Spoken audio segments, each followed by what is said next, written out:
Romeo and Juliet. It was a summer's day on the hot streets of Verona. The townsfolk were going about their business, buying and selling, catching up with old friends, and making new ones. But all of that was about to change. They appeared suddenly, two gangs racing across the town square, fighting and shouting at each other. The locals ran for cover. They had seen this many times before. These angry young men were from the two richest families in Verona, the Capulets and the Montagues. They had been fighting for so long that many didn't even know what they were fighting about. It was simply the way of the world. Luckily, soldiers had been patrolling the square, and as they broke up the fight, Prince Aeschylus arrived and paced between the gangs, his face red with rage. "It is my duty to keep the peace, but your families are ruining this town for everyone. This must stop." The gangs continued to shout angrily at each other, but the prince continued. "You have gone too far, and today I am making a new law. From this day on, anyone caught fighting will be put to death." Strong words indeed, but he couldn't let it go on any longer. Something needed to be done. Once the prince, his soldiers, and the gangs had left, a young Montague called Benvolio found his cousin Romeo upon the city wall, his head stuck in a book of poetry. Romeo was a sensitive young man, a dreamer, you could say. He knew little of what was happening between the two families, and he didn't much care. "There you are! I've been looking for you everywhere," said Benvolio. "Is everything okay, cousin?" "Oh, love is torture," Romeo replied sadly, his eyes red from crying. Okay, sorry to hear that," said Benvolio. "But look, I know something that will cheer you up. There's a masked ball tonight at the Capulets' mansion. Come with me. Forget about all this love business." Romeo sighed. "Oh, okay, I'll go, Benvolio, but I can't promise I'll enjoy it. A second of it, my heartache fills me with darkness." Yeah, whatever," said Benvolio. He did care for his cousin deeply, but poor Romeo seemed to be falling in and out of love almost every week. A few hours later, the Capulets' huge mansion house was bursting with guests, all dressed in the most exquisite costumes and masks. Music filled the air, and the sound of laughter echoed throughout the great house. Lord and Lady Capulet's young daughter Juliet was upset. A party was the last thing on her mind, even though it was being held in her own house. The reason for her sadness? She had just been told that she was to be married to a young man named Paris. A fine young chap, to be fair, but she didn't love him, or even know him, for that matter. Romeo, Benvolio, and their friend Mercutio arrived at the party in disguise. They knew it was dangerous. If the Capulets found out, there would be trouble. But that was all part of the fun. "Hey, don't worry about it," said Mercutio. "That's the beauty of a masked ball. No one knows or cares who we are." Romeo stood in the main hall, his heart heavy and his eyes still red from crying. He was surrounded by people laughing and dancing, but he wasn't having fun. Then he saw Juliet, and Romeo was transfixed by her beauty. The rest of the world simply disappeared. Unfortunately, it was just at that moment that Juliet's cousin, an angry man called Tybalt, recognized Romeo's friend Mercutio and decided to start a fight. Luckily, Lord Capulet was there to break it up. "Tybalt!" shouted Lord Capulet. "You know the law. If you are caught fighting, you will be sentenced to death." But my lord, they are Montagues. Lord Capulet turned to Romeo, Benvolio, and Mercutio. Montagues, you are not welcome here. Leave at once. As the three friends were booed and jostled out of the room, Romeo and Juliet's eyes met, and in that moment they both fell in love. Who is that girl, Benvolio? Asked Romeo. That girl? Juliet, Capulet's daughter? Benvolio replied. Hey, don't get any ideas. She's not your type. What do you mean, not my type? I mean, she's a Capulet, said Benvolio. Now, come on, let's get out of here. As the friends made their way past the guards at the gate, Romeo broke away. Go without me.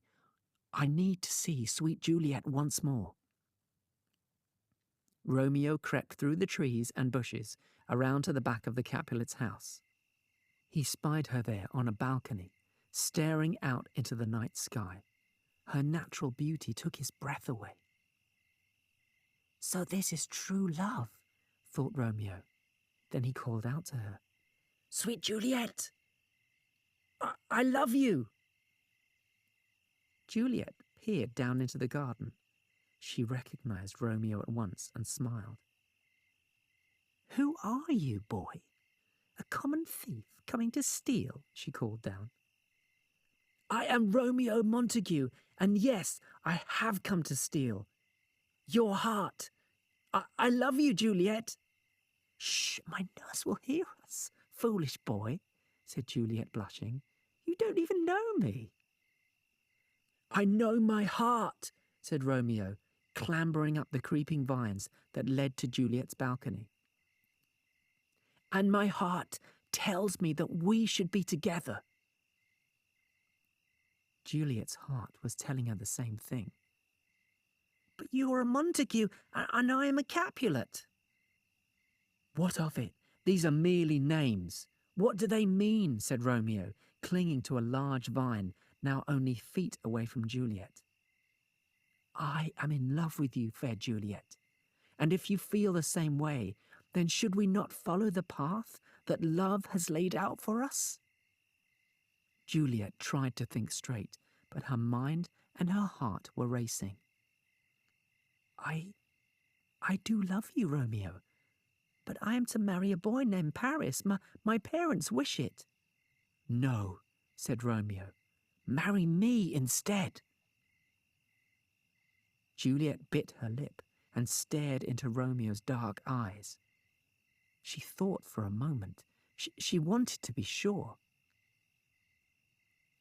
I do want to, but it must be a secret, said Juliet, her stomach full of butterflies. Then let it be a secret, said Romeo. Very well, whispered Juliet. Send me a message tomorrow and let me know where we will meet and marry. I will, Romeo promised. But now I must go. Farewell, my love.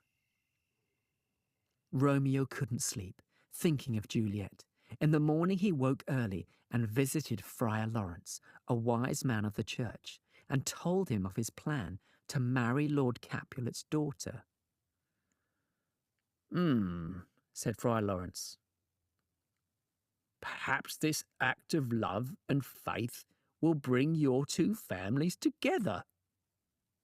Yes, exactly. How could they keep fighting if we're all one big family? Said Romeo excitedly. Our love will bring peace to all of Verona. Romeo sent a message to Juliet to meet him at the friar's house. She was so happy to read it, having been unable to sleep a wink that night, thinking of Romeo. She disguised herself in a hooded cloak and slipped out of the house and raced across town. They were married right away, but Juliet had to rush home as her parents were waiting for her. She knew she was breaking the rules and her family would be cross when they found out, but she didn't care. For the first time in her life, she was doing what she wanted. Meanwhile, Romeo, full of the joys of love, headed to the market square, where he found Benvolio and Mercutio in the middle of an angry argument with Juliet's cousin, Tybalt. "How dare you, Montague, sneak into Lord Capulet's house?" Tybalt shouted. "You have no respect!" Then he turned to Romeo, recognizing him from the party. "I challenge you to a duel." We mustn't fight," said Romeo. "The law forbids it." Romeo knew that since he was now married to Juliet, Tybalt was now his family too. "You're a coward, Montague," shouted Tybalt, his hand on the hilt of his sword. "It is you who is a coward," said Mercutio, drawing his sword. "You Capulet dog." Tybalt could not contain his anger, and gasps went up from the people in the town square as Mercutio and Tybalt began to fight. The clatter of their swords echoed across town, and although they were both great swordsmen, Tybalt was stronger, and with a lunge of his sword, he killed Mercutio. Romeo was filled with anger. His best friend lay dead on the ground. He grabbed Mercutio's sword and attacked. Moments later, Tybalt fell to the floor, dead. "Run, Romeo!" shouted Benvolio. "Before the prince gets here, you must leave town." Romeo, still full of grief and anger, his tunic covered in blood, ran from the town square and took a carriage to the nearby town of Mantua to hide. Later that morning, Juliet was crying uncontrollably. Her nurse tried to console her by saying that her wedding to Paris would be a day of great joy. Juliet shook her head and decided to tell the truth. "But I am already married to Romeo," explained Juliet, wiping her tears on her handkerchief. "The Montague boy who killed your cousin?" asked the nurse in disbelief. "Yes, we are in love," Juliet replied before falling to the floor and sobbing. As soon as she could, Juliet crept out of her room to visit Friar Lawrence, who had an idea. "There is a potion which will put you to sleep for 2 days. Everyone will think you are dead." He fumbled through the potion bottles on his shelf. "Ah, here it is." "I don't understand. How will this help?" asked Juliet. "Drink this tonight, and in the morning you will be found dead. Although, as I said, you will only be asleep. Your body will be placed in the family tomb, and from there you will be able to escape." "To meet with Romeo?" "Yes," said the friar. "It is truly a shame to cause such grief to your family, who will think you are dead, but you will be with your true love. You must decide, Juliet." "My family only wants what is best for them," said Juliet sadly. "What about what I want?" The friar nodded. "Very well. Then take the bottle and drink it all before you go to sleep. Leave not a drop. Do not fear, there is still hope, young Juliet. I will send word to Romeo so he knows the plan, and in 2 days you will be together forevermore." Juliet hugged the friar and ran home with a potion bottle clasped tightly in her hand. After dinner, she said goodnight to her parents and went up to her room. There she uncorked the bottle, drank the potion, and moments later she was asleep.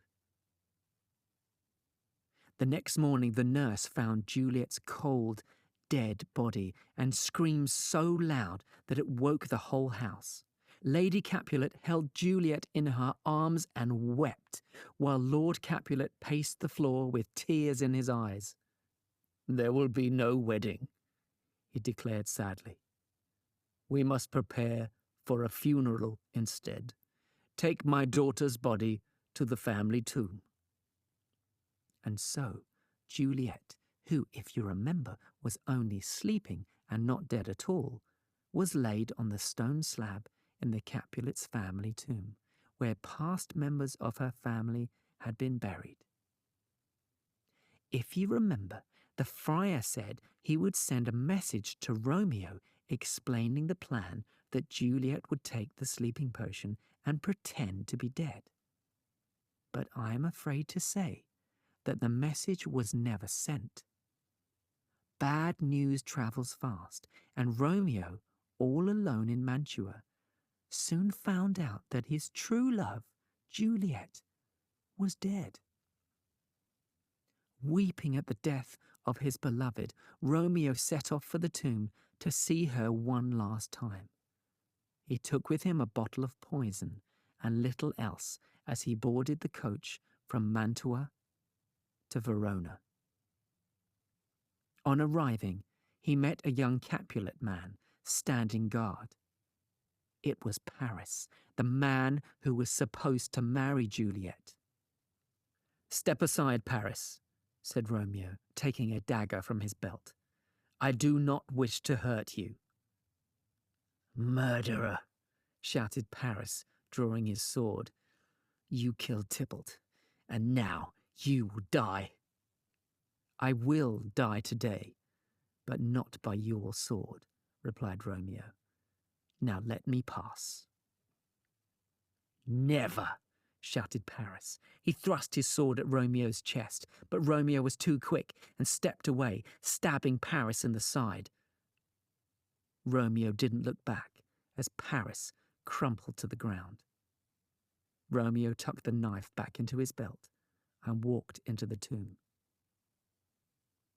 Meanwhile, Friar Lawrence was tidying up the church. "What is this?" he said, picking up the message that was supposed to have been delivered to Romeo. He opened it, his heart filling with dread. "If Romeo didn't receive this, then he won't know that Juliet is only sleeping." The friar sent a message to Prince Aeschylus and to the Montague and Capulet families, telling them all to meet him at the Capulet's tomb. Meanwhile, Romeo had entered the tomb. It was a cold, forbidding place of stone and wood. There at the front of the tomb lay Juliet, as beautiful as ever. He took her hand and kissed her cold cheek. "Sweet Juliet, if I cannot be with you in life, then I shall join you in death." Romeo climbed on the slab beside Juliet, took the cork from the bottle of poison, and drank it. He lay next to her as the poison did its work, and moments later he breathed his final breath. Not long after that, Juliet's potion wore off, and she awoke, happy to find Romeo lying beside her. "My Romeo, you've come to see me. What's this?" She shook him to wake him up, but in her heart she soon realized from his grey skin and the foul-smelling bottle of poison in his cold hand that her true love, Romeo, was dead. Tears cascaded down her cheeks as she took the bottle and lifted it to her lips. But it was empty. "What? None left for me?" she sobbed, throwing the bottle to the ground. "Then I shall kiss your poisoned lips and hope there is enough to take me away from this miserable life." Friar Lawrence arrived at the tomb and was met by Prince Aeschylus and Romeo and Juliet's parents. They found Romeo and Juliet dead, their fingers entwined. Friar Lawrence confessed the whole story, and Prince Aeschylus stepped forward to speak. "Capulets, Montagues, see what your hate has done. These poor young lovers should have lived long, happy lives. It is time for your fighting to stop once and for all."